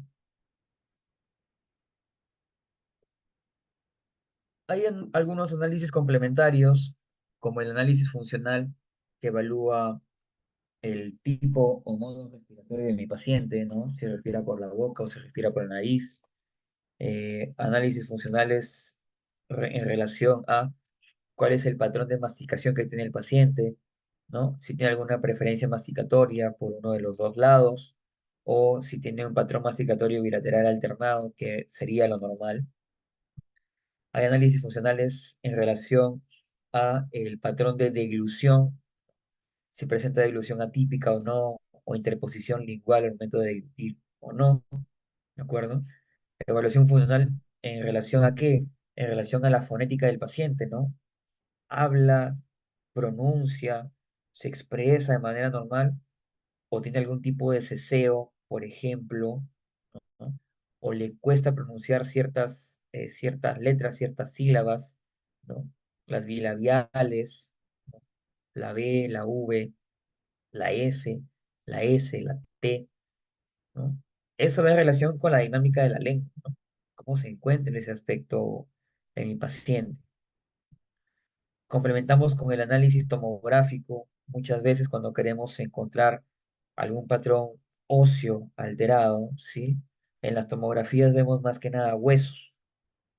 La tomografía ve tejido duro, no permite analizar muy bien tejido blando, ¿sí? Y sobre todo no permite analizar muy bien las los componentes o las estructuras cartilaginosas, como por ejemplo a nivel del ATM. En una tomografía yo no podría ver si es que mi disco articular se encuentra bien posicionado o si está desplazado, por ejemplo, ¿no? ¿Qué tan desplazado está y hacia dónde está desplazado? En una tomo no se puede ver, ¿sí? Eso lo vemos en una resonancia nuclear magnética, ¿de acuerdo? Estos dos últimos análisis son análisis que se aplican mucho en pacientes que presentan o una alteración morfológica, una displasia ósea, en otras palabras, ¿sí? O en pacientes que presentan sintomatología de la articulación temporomandibular, porque son ya estudios más profundos y mucho más específicos para encontrar o identificar estas características de anomalía, ¿no? La tomografía y la resonancia nuclear magnética. Aunque hoy por hoy casi todos los pacientes deberían ser analizados con tomo, ya no por radiografías, porque la tomografía nos da mucha más información, nos brinda el análisis tridimensional del paciente, cosa que no hace una placa porque es un estudio en dos dimensiones, en alto y en sentido anteroposterior. Más nada, no hay profundidad ahí, ¿sí? Con toda esa información yo puedo llegar a un diagnóstico definitivo. Vías aéreas permeables, leve asimetría facial, un patrón de crecimiento mesofacial con perfil recto, labios no posicionados, aunque el labio superior de la paciente que hemos estado viendo en el transcurso de las diapositivas tenía un labio superior corto. Ese- esa limitación en el ciliado labial, producto de un labio superior corto, una clase no esquelética, incisivos protruidos, vestibularizados, eso sí era notorio, ¿no? Por eso habría ido aumentado. Y en la maloclusión, una maloclusión de clase 2 primera división, ¿no? ¿La molar estaba en clase uno? Sí, doctor, la molar estaba en clase uno. ¿El premolar estaba en clase uno? No, porque había una discrepancia justamente en el engranaje de la premolar, ¿no? Bien. Nosotros podemos encontrar pacientes, doctores, después del diagnóstico, clasificados como clase uno con biprotrusión dentoalveolar, ¿sí? Clase uno biprotrusión dentoalveolar. Pueden encontrar pacientes con clase uno con apiñamiento anterior, superior e inferior, ¿sí? Pueden encontrar pacientes clase uno con mordida profunda. Pueden encontrar pacientes clase uno con mordida abierta. Pueden encontrar pacientes clase 2 mordida abierta, pacientes clase 2 mordida profunda, pacientes clase 3 mordida invertida, ¿no? Pacientes clase 3 con mordida abierta, ¿sí? A esto era lo que el doctor Sato se refería con la amplia variabilidad que existía en cuanto a la oclusión de nuestros pacientes, ¿sí? Hasta en una misma oclusión de clase uno tenemos cuatro posibilidades, ¿no? Clase uno de protrusión, clase uno pillamiento anterior, clase uno mordida profunda, clase uno mordida abierta. Clase uno, que entre comillas sería la más sencilla de resolver, ¿no? Entre comillas, la más sencilla de resolver. Clase 2 mordida abierta. ¿Por qué está abierta la mordida? ¿Por un tema funcional o por un tema esquelético? ¿No? Que la mordida esté profundizada ya sé que es un problema funcional, ¿no? Es la neuromusculatura, la musculatura peribucal, la musculatura a nivel masticatorio, ¿no? Que es muy tónica, muy fuerte. Clase 3. ¿Por qué es clase 3? ¿Qué dimensión se encuentra alterada en un paciente de clase 3? ¿Solamente la sagital o también la transversal? ¿Dónde yo ataco? ¿Cuál de estas características tengo que compensar primero, ¿no? Para poder resolver mi maloclusión. Todo eso lo vemos a través del diagnóstico, ¿no? A través del diagnóstico. Aquí solamente estoy viendo dientes en todos estos casos. ¿Qué me falta ver en mi paciente? El rostro, ¿no? Falta ver el rostro. La cefalometría, ¿no? ¿Hacia dónde voy a llevar los dientes? ¿Qué dientes requieren o qué dientes podrían ser compensados en inclinación y posición? Cefalometría me indica eso, ¿no? Bien. Algunas características que encontramos en la pacientita que íbamos evaluando, por ejemplo, el apiñamiento de la arcada inferior era de 8 milímetros, el IMPA era de 87, ¿no? Ligeramente por debajo de la norma. Los arcos dentarios, tanto maxilares como mandibulares, estaban comprimidos, ¿no? Las piezas se encontraban lingualizadas, había una atresia, ¿no? Una contracción de los arcos. Y bueno, escuchando a la paciente, ella tenía por motivo de consulta el aspecto estético de la sonrisa. No le gustaba que esos dientecitos estén tan protruidos, ¿no? Tan visualizados. No le agradaba cómo sonreía. Evaluando esos aspectos, ¿no? Que forman parte del diagnóstico previo y del motivo de consulta de mi paciente, yo tengo que establecer posibilidades, ¿no? Posibilidades. ¿Cuál es el gran problema que siempre buscamos resolver en toda maloclusión? Es el apiñamiento, ¿sí? El apiñamiento es muchas veces lo que a nosotros nos indica, ¿no? Hay que extraer, o deberías extraer, o no deberías extraer dientes, ¿sí? Es lo que siempre vemos, ¿no? Uy, tiene 10 de apiñamiento, ya, caballero, hay que sacar dientes. Eso no siempre es así, ¿de acuerdo? El apiñamiento debería de ser eh, la última de mis preocupaciones, porque si mi paciente tiene buenas condiciones o condiciones específicas en cuanto a su maloclusión, yo puedo resolver apiñamiento de hasta 12 milímetros, de hasta 14 milímetros, ¿sí? ¿Cómo resolvemos apiñamiento? Basándonos en tres movimientos: la vestibularización de los incisivos, la expansión de los arcos y la verticalización de las molares, ¿sí? Esas tres estrategias a mí me ayudan a resolver apiñamiento, ¿sí? Pero están en relación a determinadas condiciones que encuentro en el diagnóstico, ¿sí? Yo vestibularizo dientes que se encuentren lingualizados. ¿Dónde veo ese aspecto? En la cefalometría. Si tengo incisivos lingualizados o palatinizados en relación a su base ósea, yo puedo preinclinarlos, porque la cefalometría, el IMPA, la inclinación del incisivo superior me lo permite. Llego hasta la norma y punto, se acabó.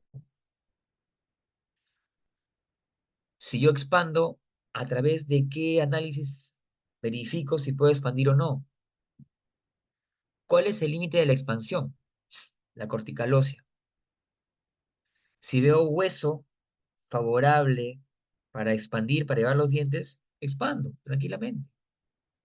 Si ya no hay más hueso cortical, si el diente ya está, si el arco está sobreexpandido ya y con apiñamiento, ya no puedo expandir más, ¿no? No va a ser nada seguro.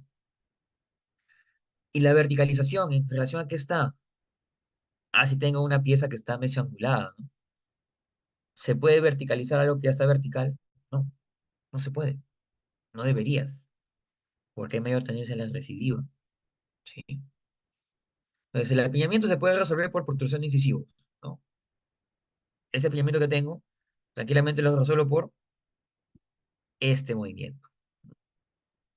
¿Qué me indica si este movimiento es posible o no? El IMPA, como un aspecto, ¿sí?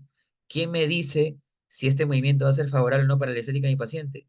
La posición de los labios, ¿sí? Porque si esto se protruye, el labio se protruye, ¿sí? Recordemos esto. Y ahora, esto no queda aquí. Si el paciente tenía overjet aumentado, ¿no? Esta protrusión resulta favorable, porque se protruye y se compensa el overjet, no llegas al overjet normal. Pero si no tenías overjet aumentado, si protruyes abajo, vas a tener que también protruir arriba, ¿sí? Porque tiene que haber una adecuada relación sagital en overjet. ¿Por qué les menciono esto? Porque muchas veces pensamos, arco continuo, expando y protruyo, ¿sí? Pero no pensamos cuánto se van a protruir los dientes y sobre todo cuánto va a cambiar el perfil del paciente por esa protrusión de los incisivos. Me ha pasado a mí recibir pacientes que vienen con tratamiento de ortodoncia y que me mencionan, doctor, yo antes no era así, mis labios no estaban tan adelantados, pero fue la ortodoncia que hizo que los dientes se vayan para adelante y no me gusta y quiero corregirlo lo más pronto posible, doctor. ¿Qué podemos hacer? Y cuando le dices cuatro tornillos o cuando le dices cuatro extracciones, su rostro es de decepción. ¿Por qué no me dijeron eso al comienzo? ¿Por qué no me explicaron que esto podía pasar? Eso es por comenzar tratamiento de ortodoncia sin diagnóstico correcto, ¿no? El apiñamiento lo puedo compensar con expansión. Evidentemente, la expansión está en relación a cuánto hueso dispongo en la cortical. Si tengo bastante hueso, expandimos con seguridad. Si tengo poquito hueso, ¿no? Si hubiera tenido hueso que vaya así, pegadito, ¿no? En vista oclusal, ni loco que voy a expandir tanto, pues, ¿no? Es más, nada puedo expandir. Si no lleva los dientes fuera de su base ósea. Expandimos el arco mandibular hasta donde nos diga la cortical de hueso. El arco maxilar tiene que acompañar, ¿sí? También tendría que expandirse si estuviera piñado para tener una adecuada relación transversal. Cúspide fosa, soporte oclusal, funcionalidad, overjet en todo el perímetro del arco, ¿sí? Si expando abajo y no había overjet aumentado, hay que expandir arriba, ¿sí? Casi siempre es así. Todo esto es planificado en la arcada mandibular, ¿sí? En la arcada mandibular. ¿Por qué en la arcada mandibular, doctor? ¿Por qué en la maxilar se planifica un tratamiento de ortodoncia? La arcada mandibular, justamente por esta característica de la base del hueso, la base ósea, es la que me brinda los límites del movimiento. Límites transversales, límites anteriores y también límites posteriores, ¿sí? Yo tengo un paciente clase 3, por ejemplo. Apiñamiento tiene la arcada inferior. ¿Cómo resuelve ese apiñamiento? A través de la verticalización. Es el caso más favorable que puedo tener.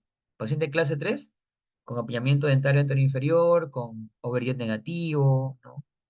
Si tiene molares mesoanguladas, verticalizo y eso pues, queda perfecto, ¿sí? Pero imaginemos ahora que yo voy a generar un movimiento de verticalización molar para resolver el apiñamiento, ¿sí? Y lo resuelvo, pero el paciente estaba en clase 1. Si yo verticalizo la molar inferior, se transforma en clase 2. ¿A qué me obliga esto? A también distalizar el arco maxilar. O sea, hacer dos movimientos de retroceso en ambas arcadas.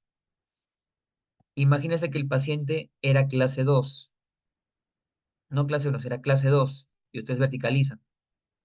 Les obliga a distalizar todavía más en la arcada maxilar, ¿sí? Entonces, esas características tenemos que evaluar.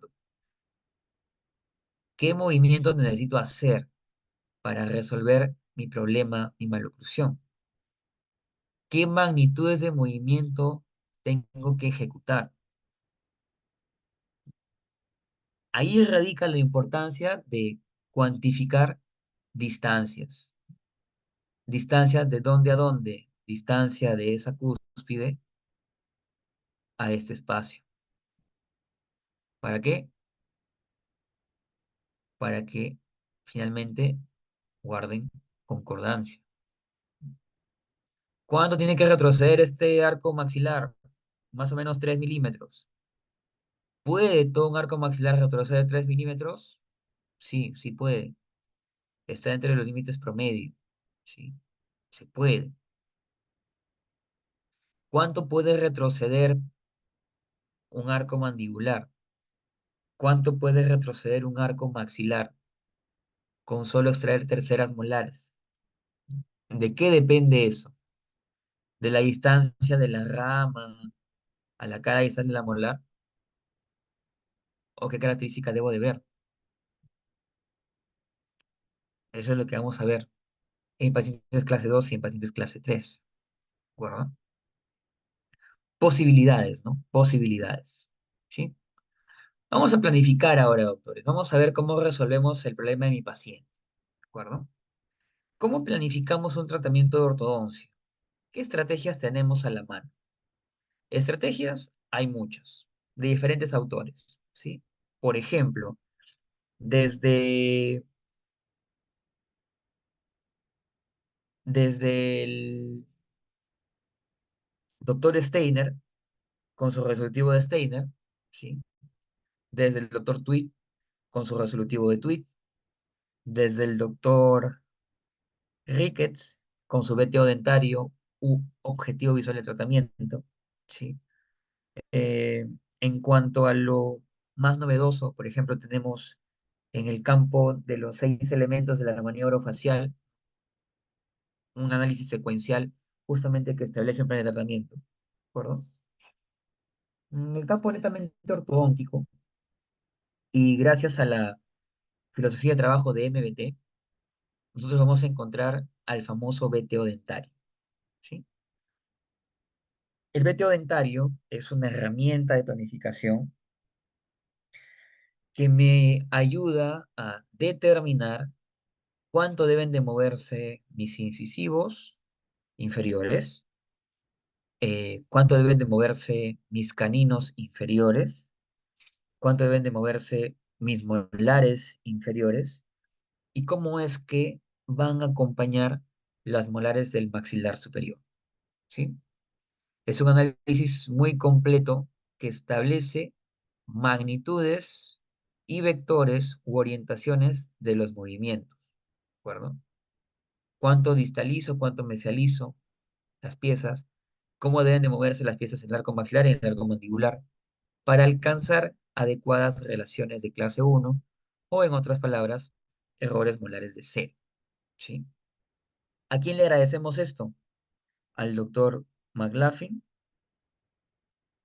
al doctor Bennett y al doctor Trevisi, ¿sí? Al doctor Trevisi.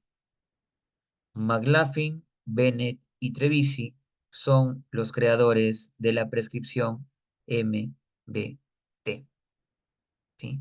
MBT. Prescripción que yo suelo utilizar en la mayoría de mis casos, ¿sí? Me parece bastante versátil, bastante buena, tiene muchos aspectos de versatilidad que le hacen una prescripción consistente, ¿no? Consistente. ¿De qué se compone el famoso vetio dentario? ¿No? El vetio dentario se compone de 3 esquemas, ¿sí? El primer esquema es el esquema diagnóstico, ¿no? Esquema diagnóstico, donde yo registro mi discrepancia a nivel de las premolares, ¿sí? Mi discrepancia a nivel de las premolares. Este es el artículo original del doctor Trevisi, la última publicación donde se explica el vetio dentario, ¿de acuerdo? Y en el artículo original, que está dentro de la bibliografía que se les va a compartir, ¿no? Aquí registran ellos, ¿no? Error molar de cero y error molar de cero, ¿sí? Pero yo me hice la pregunta, ¿no? O nos hicimos la pregunta en el posgrado, cuando analizamos ese artículo. ¿Por qué dice error molar de cero? Ah, porque tiene la cúspide y el surco. Perfecto. Pero si es error molar de cero y es clase uno molar, ¿cómo es que es clase 2 canina? ¿Y cómo es que tiene overiodo aumentado? Bilateral. Si hubiera premolar, oh, premolar, ¿no? Relación tuidiana. Cúspide, espacio interproximal. No coincide. No hay estabilidad de la oclusión. ¿Hacia dónde está este error molar o esa discrepancia cúspide-espacio interproximal? Hacia distal. ¿Cuánto? 1,5, 1 milímetro.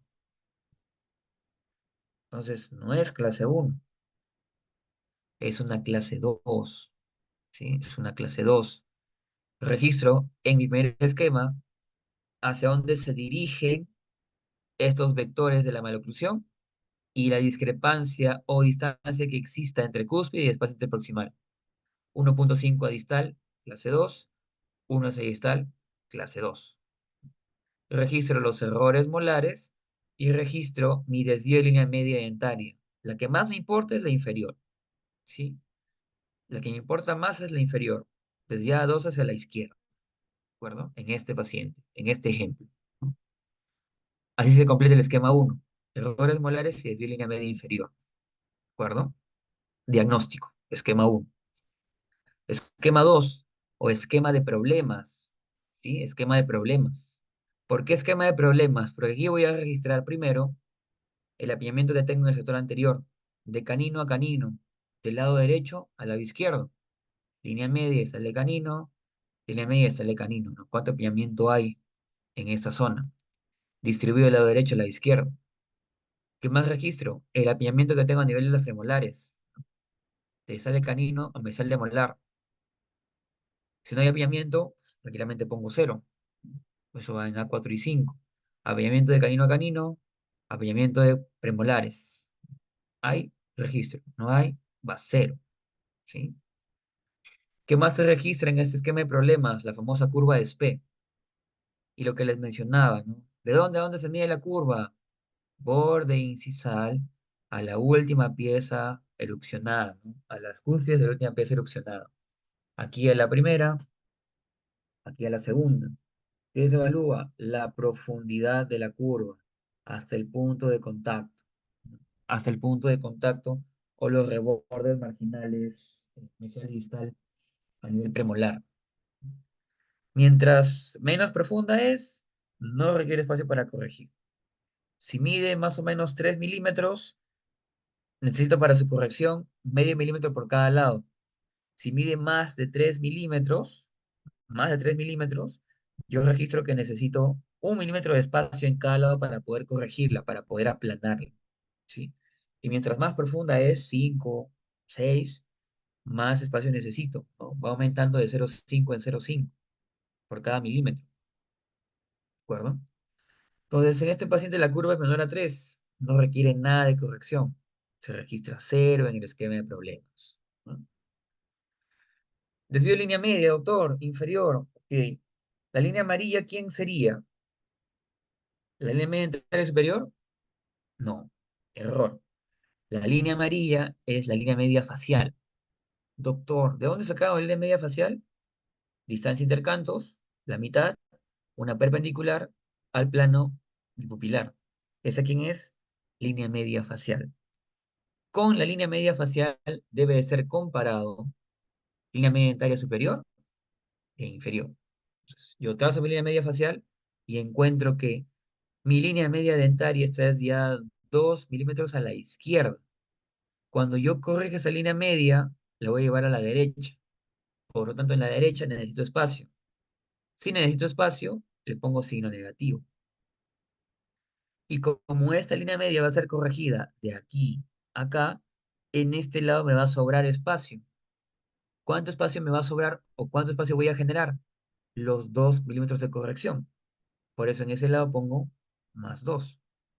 Menos 2 hacia donde la corrijo, más 2 de donde la estoy corrigiendo. ¿Sí? Se registran los valores porque al final se va a hacer una sumatoria aritmética, ¿sí? Viendo los signos, ¿de acuerdo? La posición del incisivo, que es el último problema que registro. ¿Qué significa ese acto de posición de incisivo? Significa cuánto voy a variar a mi incisivo para poder corregir una maloclusión. Voy a lingualizarlo. Si lingualizo, coloco -1. Lado derecho, lado izquierdo, porque hablo de incisivo central derecho y central izquierdo en la arcada mandibular. Si lo voy a proinclinar o protruir, pongo más o signo positivo. Si voy a lingualizar, pongo menos, no negativo. ¿Sí? ¿Cómo determino eso? Una manera de determinarlo es con el resolutivo de Steiner. ¿Sí? Pero el resolutivo de Steiner, para muchos colegas a veces es un poco confuso, no lo logran entender muy rápido y en realidad sí, pues es un análisis un poco complicado porque es más que nada un punto de aritmética también, ¿no? Lo más relevante del resolutivo de Steiner es la propuesta que tiene uno para la maloclusión. Y esa propuesta tranquilamente la encontramos desde el análisis clínico. Ustedes tienen un paciente de perfil recto, y un paciente que tiene vis a vis. ¿Cuánto tendrían que mover su incisivo inferior para que esa mordida vis a vis se corrija? ¿2 milímetros o 3 en sentido lingual? Eso no es numerología, eso es lógica, ¿no? El overjet normal es de 2 a 3 milímetros. Si tengo una mordida vis a vis, oye, tengo que lingualizar para que llegue a un correcto engranaje. Yo tengo un paciente, por ejemplo, voy a ir a este paciente, ¿de acuerdo? Vamos a ir a este paciente para que se entienda el punto. Yo tengo este paciente, error molar de 1,5 en este lado, ¿sí? Y tengo un overjet de 3 de 3,5 milímetros, o 4, ¿sí? O 4 milímetros, o hasta 5 diría ya, overjet de 5 milímetros, ¿sí? 5 milímetros de overjet, error molar de 1,5 y el incisivo inferior está lingualizado. ¿Cuánto tengo que mover mi incisivo inferior hacia vestibular para que mi error molar de 1,5 quede en cero? Yo lo tengo que mover 1,5 hacia mesial, porque ese 1,5 genera espacio aquí, que se traslada aquí, que se traslada aquí, que se traslada aquí, y que permite que esas piezas se mesialicen. Lo que se mueve el molar en sentido mesial o vestibular, lo que se mueve el incisivo, perdón, inferior en sentido vestibular, se va a mover la molar en sentido mesial, ¿sí? Acompaña el movimiento. Se mueve el incisivo, se mueve el canino, se mueven las premolares, se mueve la molar. Eso es análisis clínico. No tuve que hacer tanto el resolutivo para determinar cuánto movimiento le doy a mis incisivos, ¿de acuerdo? Eso lo registro aquí. ¿Qué significa? ¿Qué significa? Que en posición de incisivo yo coloque -1, que estoy lingualizando 1 milímetro el incisivo central inferior derecho, y -1 milímetro el incisivo central inferior izquierdo, ¿sí? Posición de incisivos. La encuentro clínicamente o con el resolutivo de Stein, ¿sí? Muy bien. Tengo todos mis problemas registrados, ¿de acuerdo? Apiñamiento de caninos, apiñamiento de premolares, corrección de la curva de Spe, corrección de la línea media, la corrección de la posición del incisivo, ¿sí? Tengo todos esos datos. Ahora vamos a encontrar el dato que compromete o corresponde o se le conoce como T33 o total de 33. ¿Qué es el total de 33? El total de 33 es la sumatoria de el apiñamiento de canino a canino, de la corrección de la curva de Spe, de la corrección de la línea media y de la corrección de la posición del incisivo. Sumo estos cuatro datos, esos cuatro valores de manera aritmética, y ese resultado lo colocamos aquí para el lado derecho y aquí para el lado izquierdo. -3 sigue siendo -3, ahora es -5, ahora es -6. Derecha. -5 más 2 -3, -3 -1, -4. ¿Sí? Encontré mi total de T33. -6 derecha, -4 izquierda. ¿Qué representa el total de T33? El total de 333 representa el movimiento que deben tener mis caninos mandibulares. Si tienen un signo negativo, implica distalización. Si tienen un signo positivo, implican mesialización. ¿Sí?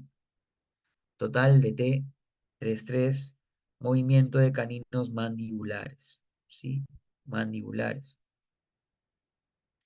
Y el otro total es el total de T66. T66 o el total de 66 se encuentra sumando el T33, que es el total en los caninos, más el apiñamiento en premolar. O sea, estos dos valores se suman para encontrar este dato de aquí. ¿Qué representa el T66? Representa el movimiento de las molares. Y aplica lo mismo en relación a los signos. Menos distalizas, más mesializas. ¿Sí? De este esquema de problemas, yo me voy a quedar con los totales. ¿Sí? Con los totales. Con los totales voy a trabajar en mi esquema número 3. Mi esquema número 3 es mi esquema de movimientos, ¿sí? O la propuesta de los movimientos, ¿de acuerdo? Solo trabajo con estos dos valores de acá, T33 y T66. Comienzo por el T33. Movimiento de caninos. Canino inferior derecho, menos 6, significa 6 hacia distal. Canino inferior izquierdo, menos 4, significa 4 hacia distal ese canino. ¿Sí? Tengo que visualizar 6 el canino derecho, 4 el canino izquierdo. Si quiero corregir el apiñamiento, si quiero corregir la línea media y si quiero corregir ya la posición de mi incisivo. ¿Sí? Eso está incluido en esos dos movimientos. ¿De acuerdo? Ahora, el T66 que dice 6 el molar hacia distal. O sea, esto también debería ser 6 y aquí también debería de ser 4. Porque si el canino se mueve hacia distal 6, el molar también tiene que moverse hacia distal 6. No hay forma de que el canino se mueva hacia distal 6 y que la molar se quede en su lugar. Tiene que acompañar el movimiento. Si no, el canino no se va a poder mover. ¿Sí? Dos cuerpos no pueden ocupar un mismo espacio. Entonces, justamente de esa forma es que nosotros eh, vemos, ¿no? O analizamos estas magnitudes. ¿Un canino puede moverse si está al 6 milímetros? Sí puede, siempre que yo acá genere extracciones de premolares. ¿Una molar puede distalizarse 6 milímetros en el arco mandibular? No es un movimiento muy previsible, ¿sí? Los movimientos distales a nivel de molares, tanto en el arco maxilar como el arco mandibular, están alrededor de los 4 milímetros. Movimientos predecibles, ¿sí? Movimientos que es de esperar que se logren, ¿de acuerdo? Por encima de 4 ya es entrar en un terreno eh, poco conocido. ¿Pueden intentarlo? Por supuesto que pueden intentar, pero nada garantiza que lo puedan lograr, ¿sí? La distalización de más de 4 milímetros en la mandíbula es muy poco probable. ¿Qué terminamos haciendo? Terminamos distinclinando, ¿sí? Y ya vamos a ver que la distinclinación no es sinónimo de estabilidad, ¿sí? Por el contrario, es sinónimo de recidiva, ¿ok? Entonces, si yo veo en mi veteo dentario que aquí me sale 6 hacia distal, digo, uy, no, vamos por algo más seguro. Pero vamos a ver si hacemos extracción. ¿Qué pasa si hago extracciones premolares? Genero un espacio por medio de 7 milímetros. ¿Ok? Encontré el espacio donde se van a mover los caninos. 6 hacia distal. Aquí me sobra uno. Ese uno, ¿para qué lo utilizo? Para mesializar la molar. No, no voy a dejar un diastema aquí de 1 milímetro. Al lado izquierdo, tengo 7 de espacio. Distalizo mi canino 4, me sobran 3. ¿Para qué los utilizo? Para mesializar las molares. Mesializo uno la molar derecha, mesializo 3 la molar izquierda, ¿sí? Completé el movimiento abajo, ¿no? Ahora sí este movimiento es más previsible, más real, es lógico que se pueda lograr o alcanzar, ¿sí? ¿Cómo se mueve ahora la maxila? Ahí comparo esquema inicial con esquema final, ¿no? Mi esquema inicial tiene en el lado derecho un vector de fuerza que va hacia distal con una magnitud de 1,5 milímetros. Y mi tratamiento tiene un vector de fuerza que va hacia mesial con una magnitud de 1. Yo personalizo mis vectores y me sobra 0,5, al ser vectores opuestos se resta, y el vector mayor manda. ¿Quién era mayor? El distal. O sea que aquí mi molar maxilar tiene que distalizarse 0,5 milímetros. ¿Para qué? Para que al final quede en un error molar de 0, este lado, ¿sí? El lado izquierdo, ¿cómo va? ¿Cómo se mueve? Mi diagnóstico decía 1 hacia distal. Mi tratamiento me dice 3 hacia mesial.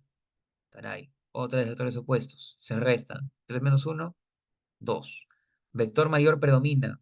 Mesial o distal predomina. Mesial. Entonces, en el arco maxilar, la molar izquierda se mesializa 2. Aquí es 2. La molar derecha se distaliza 0,5. ¿Sí? Encontré el movimiento que necesitan mis molares maxilares. ¿Para qué me sirven estas magnitudes, doctor? ¿Para saber hacia dónde se mueven? Sí, para saber eso. Y también para verificar, ¿no? Para ver, uy, ese canino se desliza 6. Esta molar solo se podría mesializar 1. Si la molar se mesializa más de 1, este objetivo de desalizar 6 no se va a lograr. Y si no se logra este objetivo, todo lo que tenía pensado corregir en ese sector tampoco se va a conseguir. Tengo que asegurarme que esta molar no se mueva más de 1 milímetro. ¿Qué significa eso? Anclaje, ¿sí? Anclaje. Esta molar aquí tiene que distalizarse 0,5. Probablemente el canino superior tenga que distalizarse también. Y acá extracciones. ¿Cómo hacemos ahí? Aquí probablemente tenga que colocar un mini implante infracigomático para cumplir con los dos movimientos. Aquí abajo probablemente tenga que colocar o un arco lingual o por último asegurarme con otro mini implante aquí para que esta molar no se mueva, el canino retroceda a los 6 y cuando esté en la posición ideal recién saco el mini implante, suelto la molar y digo que se me deslice uno. Servicio dentario, aparte de indicarme los movimientos, me orienta con la necesidad de anclaje. Sí, es por eso que lo utilizo mucho. Porque desde aquí, sin haber tocado al paciente, yo ya sé, para que ese caso se resuelva, necesito dos mini implantes, un mini implante hipercigomático, un buccal shelf, eh, cierre de espacios en el lado izquierdo recíproco prácticamente, 4 y 3 el cierre de espacios, ¿sí? Aquí no me preocupo tanto por el anclaje, porque es un movimiento que va más o menos con anclaje tipo A, ¿no? 75-25, entonces tranquilamente lo trabajo sin anclaje, y el haber hecho sí, los tornillos, y el presupuesto del paciente, y voy a la segura, ¿no? Me aseguro con el tratamiento. No estoy improvisando en el camino, ¿sí? Lo peor que pueden hacer ustedes es improvisar en el camino, porque si el paciente se da cuenta que ustedes están, uy, voy a corregir, voy a corregir, voy a utilizar esto, lo otro, ¿qué seguridad le están dando al paciente? ¿Qué seguridad tienen ustedes de qué le van a hacer al paciente? ¿De acuerdo? El método dentario es una herramienta muy importante para planificar. Vamos al paciente, ¿no? No me dejo guiar de las fotos, voy más a los modelos. En los modelos que vi, error molar de clase 2 en sentido distal, ¿no? Por eso sería una clase 2 desde el punto de vista de ángulo, ¿no? De la oclusión. Clase 2 obrero aumentado, ¿sí? Esquema 1. Esquema 2, esquema de problemas. El apiñamiento de 8 milímetros está distribuido en -4 y -4 en el sector anterior. No tiene apiñamiento en premolares, cero y cero. Perfecto. Curva de Spee, cero. ¿Qué quiere decir? Que no era tan profunda. ¿Sí? Línea media. ¿Se acuerdan que estaba desviada hacia un lado? Hacia la derecha estaba desviada, 1 milímetro. Si la corrijo hacia la izquierda, acá se genera espacio, acá necesito espacio. Por eso aquí va +1, -1. ¿Sí? Y mi propuesta de tratamiento va en relación con ¿qué? Con la protrusión de 1,5 de los incisivos inferiores. ¿Por qué, doctor? ¿Por qué está protruyendo? Porque tengo IMPA favorable de 87 grados. ¿Hasta cuánto, doctor, usted va a cambiar el IMPA de 87 si es que protruye el incisivo inferior 1,5 milímetros? Existe un factor de conversión de milímetros a grados que se ve o se encuentra en el resolutivo de TWIT, ¿no? ¿Qué te dice TWIT? Por cada grado que tú, por cada milímetro que tú quieras corregir, para saber cuántos grados generas de variación, tienes que multiplicarlo por 0,8. O sea, si tú quieres cambiar el incisivo inferior 1,5 milímetros, eso en grados por 0,8 se transforma en 1,2 grados. O sea que tu IMPA de 87 va a aumentar a 88,2. Casi nada. ¿Sí? Casi nada. Imperceptible. Entonces proponemos cambiar la posición del incisivo inferior 1,5 milímetros en sentido vestibular. ¿Sí? Y hacemos las sumatorias, ¿no? Sumatorias. T33, apiñamiento, SPI, línea media, posición decisivo, queda en -1,5, en -3,5 en el lado izquierdo, y en las molares, como se suma el T33 más el apiñamiento en premolares, como aquí era cero, este valor se repite. Movimiento de caninos, movimiento de molares. Vamos al esquema de movimientos. ¿Qué me dice mi esquema de movimientos? Si mi canino inferior se distaliza 1,5, ¿no? Voy a encontrar el puntero, disculpen ustedes un momentito. Acá está. Si mi canino inferior se distaliza 1,5 y yo no he planificado extracciones, la molar también se mueve 1,5. Si mi canino se mueve 3,5 hacia distal, la molar también se mueve 3,5. ¿Sí? 3,5. Completé el movimiento en la arcada mandibular. ¿Sí? Completé el movimiento en la arcada mandibular. ¿Cómo se mueve la molar maxilar?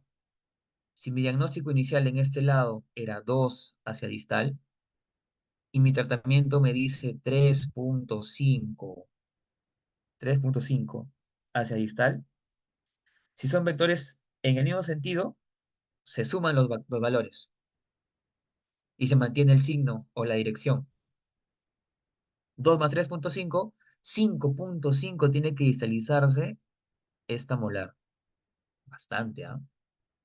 Y lado derecho, 1,5 se mueve la molar inferior hacia distal. 1,5, si tenía un error molar inicial de 2 hacia distal, se suman, esta molar tiene que distalizarse 3,5. ¿Sí? 3,5.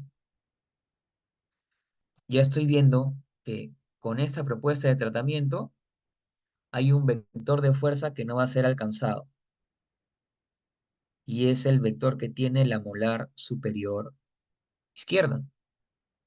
Este dato es el menos predecible de todos, ¿sí? Hay que encontrar la manera de disminuir la necesidad de este movimiento. ¿Qué otra característica tenía mi paciente? Tenía los dientes, o los arcos, perdón, atrésicos, ¿no? Las piezas estaban palatinizadas. Uy, entonces puedo expandir. Expando a nivel de las premolares. Expansión de 2,5 en las premolares. ¿Qué generaría? Este movimiento de expansión afecta directamente al movimiento de la molar. Si acá se expande 2,5 y eso tenía que distalizarse 1,5, ahora no se va a distalizar. Por el contrario, se va a mesializar. ¿Sí? Y aquí la magnitud de movimiento distal en el lado izquierdo también se reduce, ¿no? Porque voy a encontrar espacio a través de la expansión. ¿De acuerdo? Entonces ahora este lado no se distaliza, también se mesializa 1. Y en ese lado solo hay que distalizar 1 milímetro para corregir línea media también. ¿De acuerdo? ¿Y ahora qué pasa con la molar maxilar? Eso se distaliza uno y el error molar de 2 inicialmente hacia distal, esa se mueve solo 3, mejoró.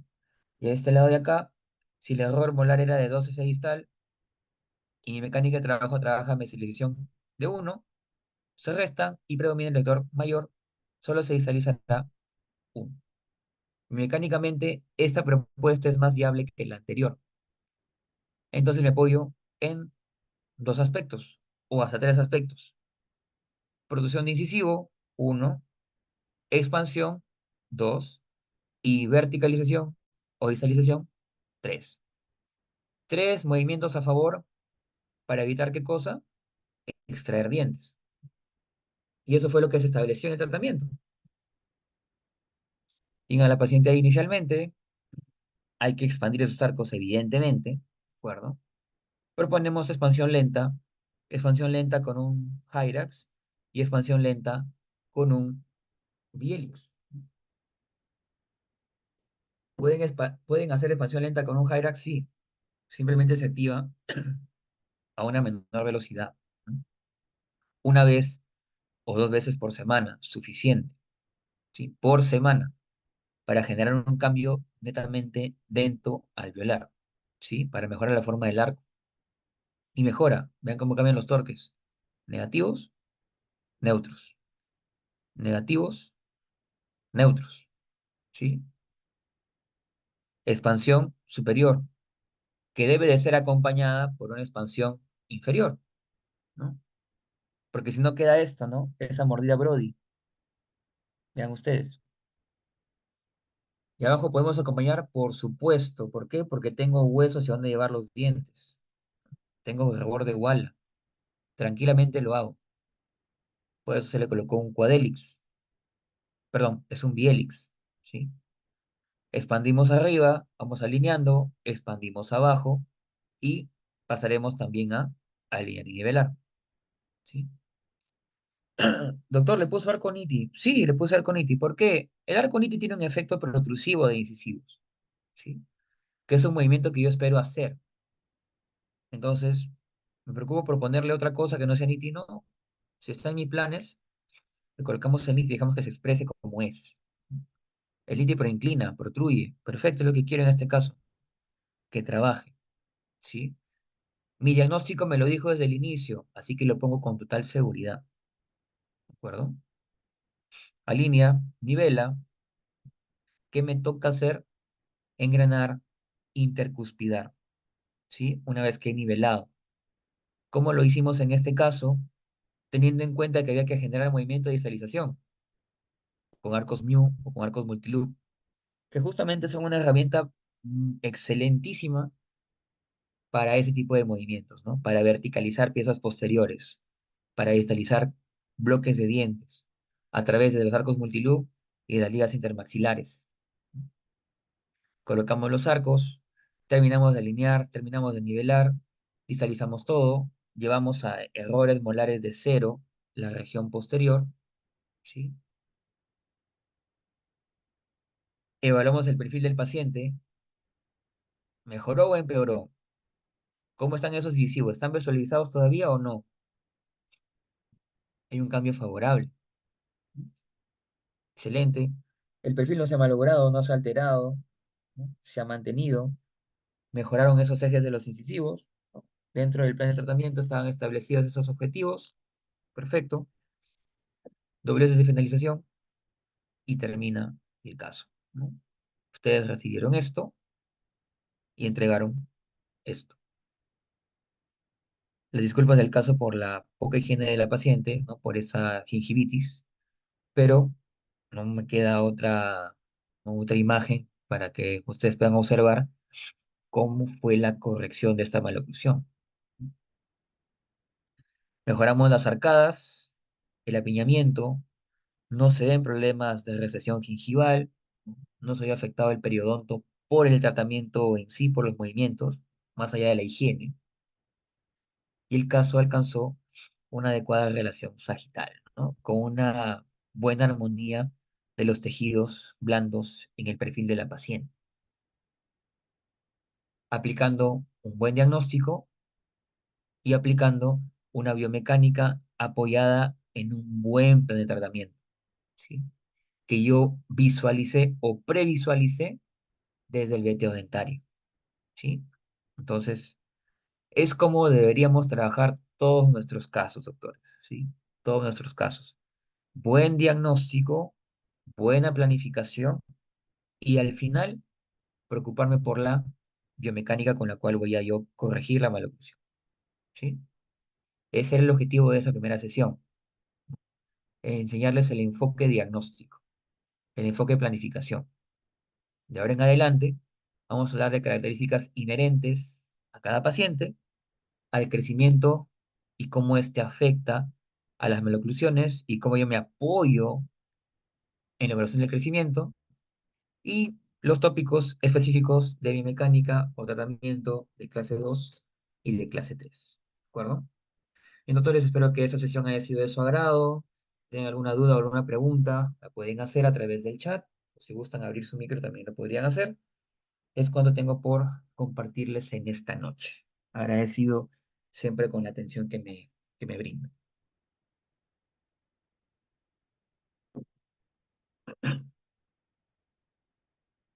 De nada, Enrique. De nada, un placer. De nada, Jorge Luis. Un gusto compartir con ustedes.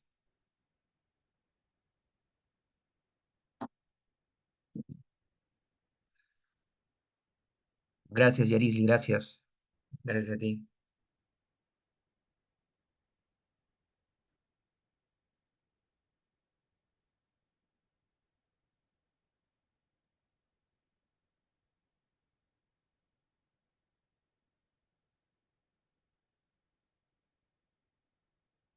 Bien, estimados colegas, si no tenemos dudas o preguntas, espero que sea porque todo ha quedado claro. ¿Sí? Nos estamos viendo en la sesión de, me parece, el día lunes para continuar con los tópicos relacionados a justamente factor de crecimiento. ¿Sí? Gracias por la atención y que tengan todos ustedes muy buenas noches. Hasta pronto.